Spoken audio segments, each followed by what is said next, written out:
I'm Charlotte and this is the School of Pattern Cutting. In this video I'm going to show you what a stand collar is and how to draft it. We had some comments saying people would really like a collar which is really adaptable, so to a shirt or to more traditional garments like the Indian kurti. So this is a fantastic collar. It's really easy to make, which is always great, and it adapts itself to lots of different scenarios. So when I come to drafting it, I'm going to actually show you some variations of how you can adapt it. But it's a lovely collar. It's also called a band collar, so it just moves in a band around your neck, and it can either meet at the center front or it can actually overlap and become your top button stand. It can be any height, it can be any shape, it can fold over, it can extend. So really fantastic, very fast collar to learn, which fits beautifully. So I'm going to show you how to draft it now and really important design points. So let's have a look at how to draft the stand collar. I've taken the trowel off the mannequin.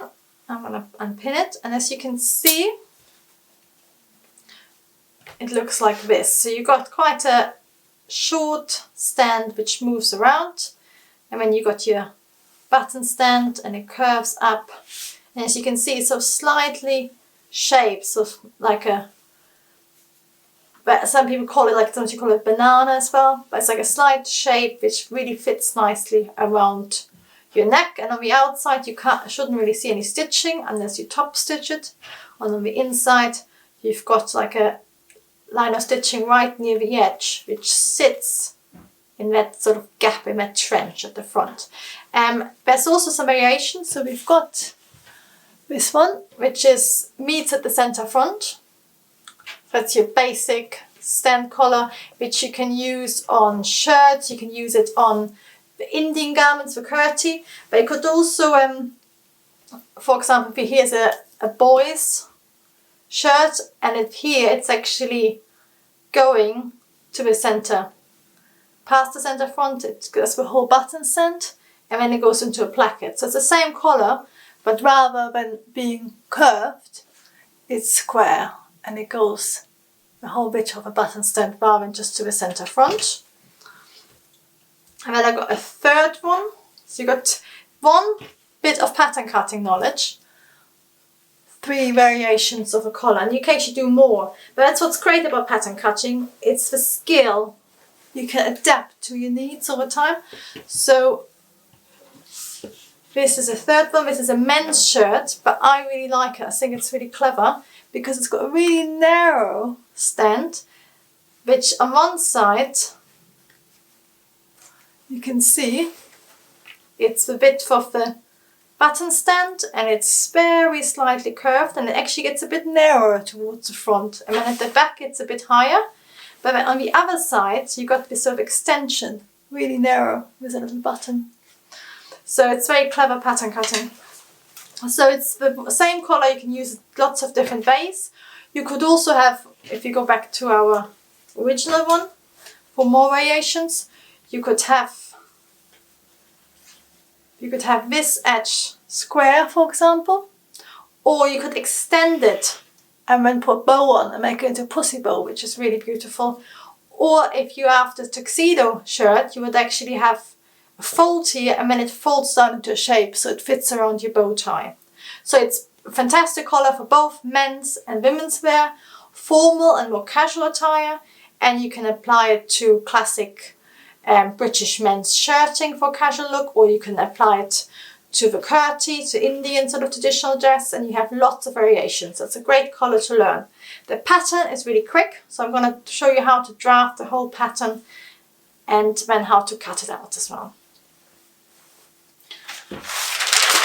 You need a medium-sized bit of pattern cutting paper, and then you need your front and back bodice, but you only need it to measure. So you need to measure your center, from your back neck, so from the center to the shoulder, and we need to measure your front neck. And they're called half neck measurements because you measure half your whole neck.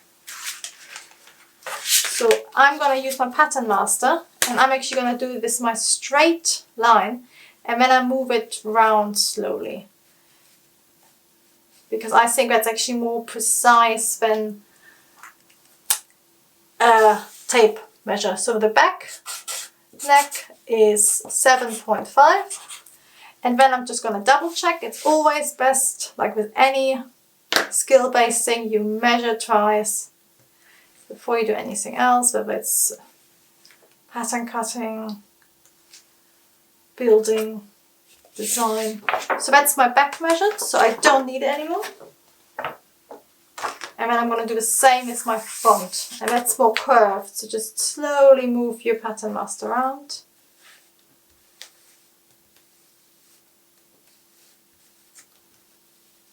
So it's 12 centimeters, so the front neck is 12, and just double check again. So as you can see, I'm putting my pointy finger down and then just slowly walking it with my other hand. That's a really precise way of measuring. If you're using a tape measure, don't start with a 0, start with a 10, because the end of a tape is always a bit wonky because it's been cut off. So these are all the measurements I need for my body, and now as the collar is completely separate, I'm going to draft a separate piece of pattern. And I'm going to finish like this at the center front. So I'm going to draw a vertical line. And then I'm at 90 degrees, I'm going to draw a horizontal line. So this is my center back line, so I'm going to mark it. And then I'm going to put my neck measurements on there. So this is my neckline now, which is going to fit into the curves. So my back neck is 7.5, and then I mark the shoulder point. And then the front neck is 12 centimeters. So I mark that, and that is my center front.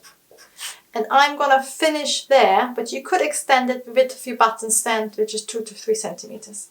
Then the height of it is up to you, but I think it shouldn't be too high, otherwise you get a problem with fitting. So I'm going to make it 3 centimeters.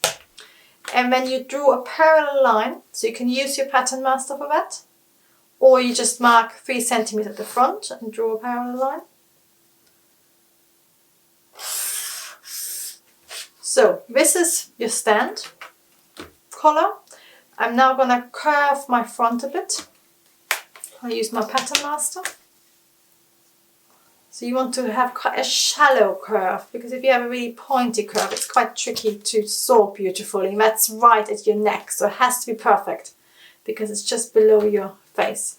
So this is the collar as it is. If you would make it like that, it wouldn't fit very closely, because if you think about it, has to fit into this curve. It's quite a strong curve, and if you have it straight, it just stands away, so it wouldn't stand very close to your neck. It would sort of fall away.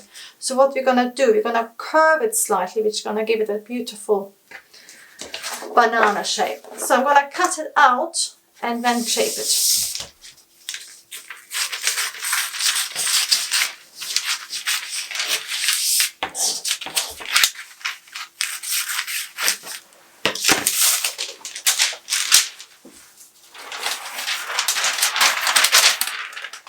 So what I need to do is, overall I want to take off 2 centimeters at the top to shape it. So I'm going to mark 3 points, which are roughly the same distance. But sometimes you need to think, depending on how there's some people with back neck slopes more in the front, so it might be that more of your shaping has to be towards the back. But that's up to how your body is and how your garment has to fit. So I'm just making it equidistant, but you might have to make it slightly different. So I'm going to cut into here, but I'm going to leave it attached at the bottom so I can just shape it.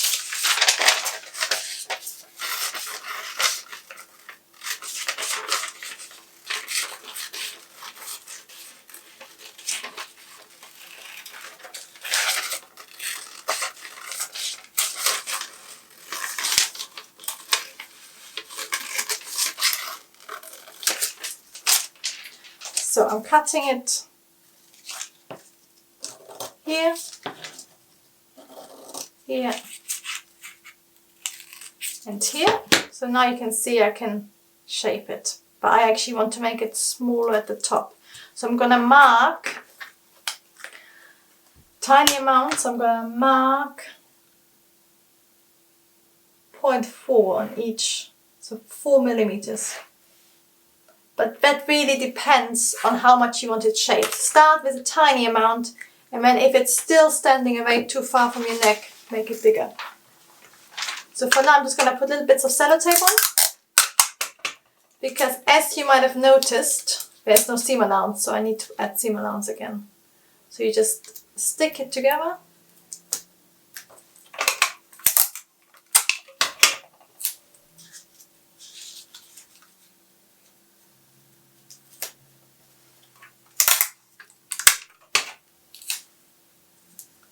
So the way you're sticking together is that this edge moves over to that point. So you're just overlapping it slightly by 0.4. Okay, so you can see I've now got a shaped collar. So what I now need to do is add the seam allowance. But also, I don't want the center back to be a fold on the fabric. I want to cut out one whole collar, because it's a really thin, small piece. If I cut it on the fold and my fabric moves, it's going to be unbalanced. So I'm actually going to cut it on a single layer of fabric. So I've got another piece of fabric here, paper here. I'm going to lay on my collar, so I've got lots of space on my left hand side. And then I'm going to pin it on with 2 pins. So if you have 1 pin, it can move. If you have 2 pins, it can't move. And then I'm going to just draw around it. And then I add my seam allowance, and I've got a whole collar. So this is my center back. I'm just going to draw by hand. I'm going to mark my shoulder line.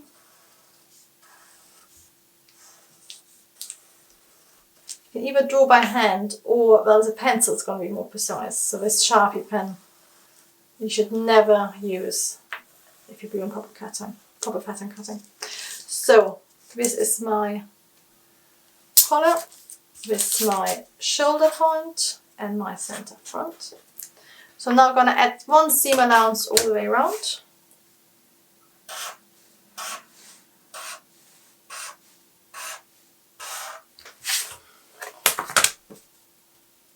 And then I'm going to show you how to make your whole collar pattern out of that.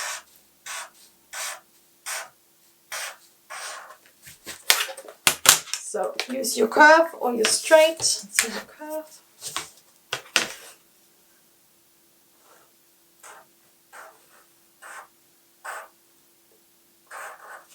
Right, so it moves round.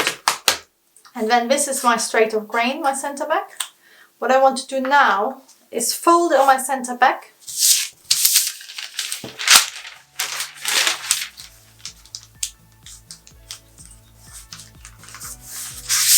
I'm going to pin it together.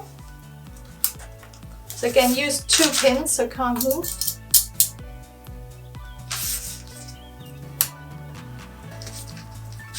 And then I'm going to cut it out.